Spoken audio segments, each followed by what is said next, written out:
Hi అండి, welcome to my channel Vasanthi ఇంటి వంటలు. ఈరోజు నేను మధ్యాహ్నం నుంచి లంచ్లోకి ఏం చేస్తున్నానో మీతోని షేర్ చేసుకుంటున్నాను. ఫస్ట్ ఉలవల చారు చేద్దామని అనుకుంటున్నాను. స్టవ్ వెలిగించుకొని కుక్కర్ పెట్టుకున్నాను. అందులో ఒక స్పూన్ జీలకర్ర వేసుకున్నాను. ఆ తర్వాత అది కొంచెం వేగిన తర్వాత ఉలవలు వేయించుకోవాలి. ఉలవలతోని చారు చేస్తున్నాను, మీకు కూడా తెలిసే ఉంటుంది. సిమ్లోని వేయించుకోవాలి. వేయించుకున్న తర్వాత కుక్కర్లోని వాటర్ వేసుకొని పెట్టుకోవాలి. తర్వాత ప్రాసెస్ చూపిస్తాను. వేగిపోయింది. ఇందులో తగినంత వాటర్ వేసుకోవాలి. ఈ వాటర్లోని వెల్లుల్లి ఒక 5-6 రెబ్బలను, ఎండుమిర్చి ఒక 3 వేసుకున్నాను. మీ స్పైసీకి తగ్గట్టు వేసుకోండి. ఇది కుక్కర్లోని ఒక 4 విజిల్ వచ్చిందాకా పెట్టుకోవాలి. కర్రీ ప్రిపేర్ చేస్తున్నాను. పన్నీర్తోని బుజ్జి చేస్తున్నాను. మా మనవడి కోసం రైస్ కడుక్కుంటున్నాను.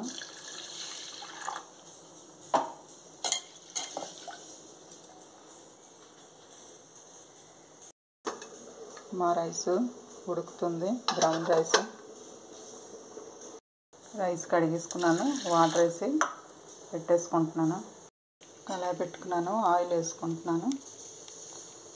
పన్నీర్ బుజ్జికి ఆయిల్ వేసుకుంటున్నాను. జీలకర్ర ఒక స్పూన్ వేసుకుంటున్నాను.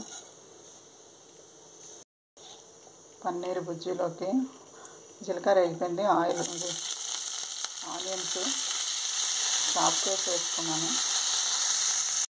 కొంచెం బాగా వేగాలి. కొంచెం వేగితే సరిపోతుంది.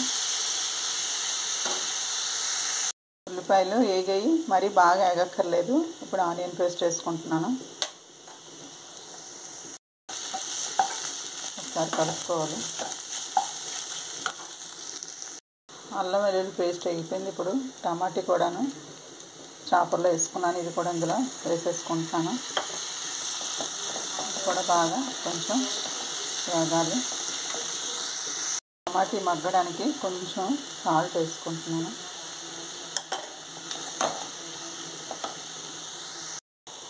మూత పెట్టుకుందాం, కాసేపు ఉంచుకుందాం. పన్నీరు బుజ్జి ఇలాగా తురుముకున్నాను. గుండగా కూరలాగా చేసుకున్నాను. ఇందాక మనం ఉలవలు కుక్కర్లో పెట్టుకున్నాం కదా, ఇప్పుడు దీన్ని మనం చల్లారాక పేస్ట్ చేసుకుందాం. ఇది కొంచెం పసుపు వేసుకుందాం.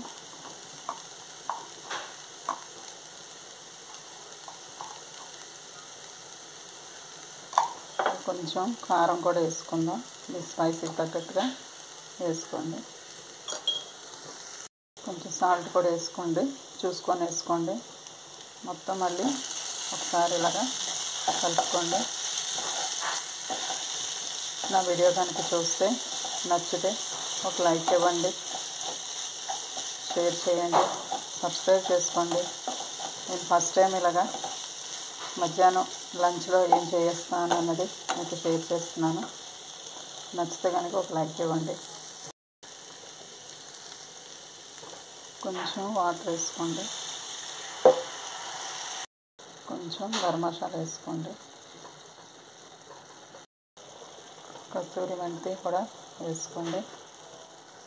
మీరు కూడా వేసుకొని ఒకసారి కలుపుకోండి.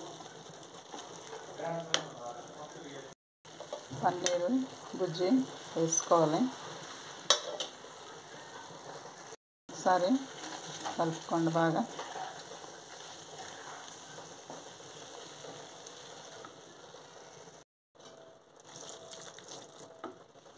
ఇప్పుడు ఒకసారి మూత పెట్టుకొని ఒక 2 నిమిషాలు ఉంచుకుందాం.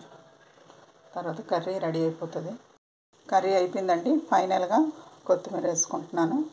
నెక్స్ట్ ఉలవల చారు పోపు వేసుకుంటాను. కట్టుకి పోపు వేసుకుంటున్నాను. తెపాడు పెట్టుకున్నాను, ఆయిల్ వేసుకున్నాను. పోపు దినుసులు వేసుకుంటున్నాను.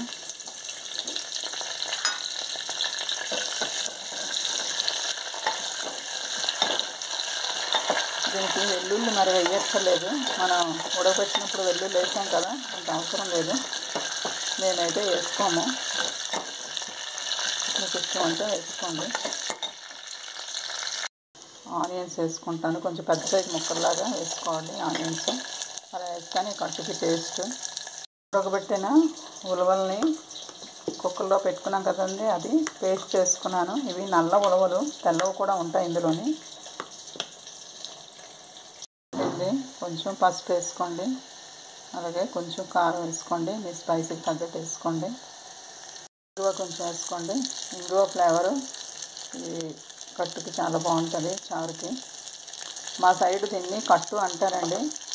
ఇప్పుడు చాలామంది దీనికి ఉలవల చారు అంటున్నారు.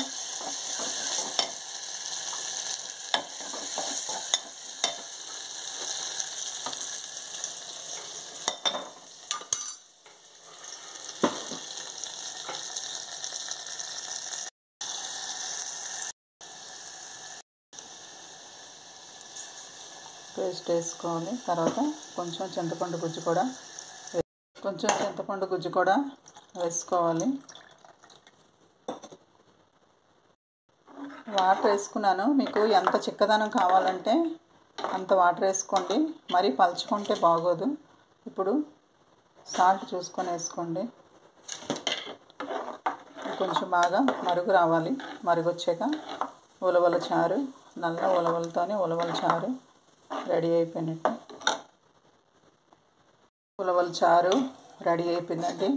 ఇలాగా పొంగు రావాలంటే కెళ్ళుతున్నట్టు ఇలా వస్తే మరిగిపోయినట్టే.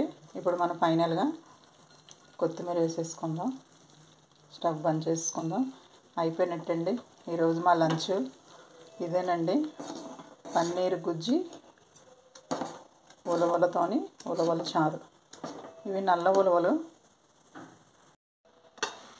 బ్రౌన్ రైస్ కూడా అయిపోయిందండి. మా మనవడి రైస్ కూడా